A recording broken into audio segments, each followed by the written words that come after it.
Hi friends, welcome to Ammu's kitchen. ತುಂಬ ಟೇಸ್ಟಾಗಿರೋ ಕ್ರಿಸ್ಪಿಯಾಗಿರೋ chicken ಕಬಾಬ್ ಮಾಡೋದು ಹೇಗೆ ಅಂತ ತಿಳಿಸ್ಕೊಡ್ತೀನಿ ಬನ್ನಿ ಫ್ರೆಂಡ್ಸ್.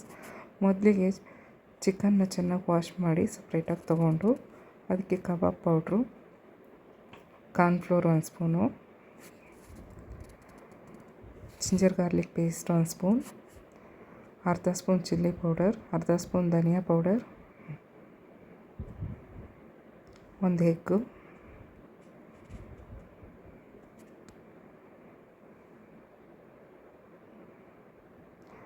ಸ್ವಲ್ಪ ಸಾಲ್ಟು ಸ್ವಲ್ಪ ನೋಡ್ಕೊಂಡು ಹಾಕ್ಕೊಬೇಕು, ಯಾಕಂದರೆ ಆಲ್ರೆಡಿ ಕಬಾಬ್ ಪೌಡ್ರಲ್ಲಿ ಸ್ವಲ್ಪ ಇರುತ್ತೆ.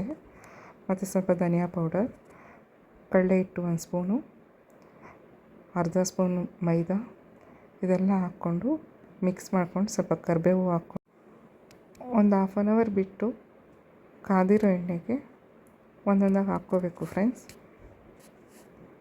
ನಾನು ಕರಿಬೇವು ಹಾಕಿರೋದ್ರಿಂದ ಕಬಾಬ್ ಜೊತೆ ಕರಿಬೇವು ಫ್ರೈ ಆದರೆ ತಿನ್ನೋಕ್ಕೆ ಚೆನ್ನಾಗಿರುತ್ತೆ ಫ್ರೆಂಡ್ಸ್.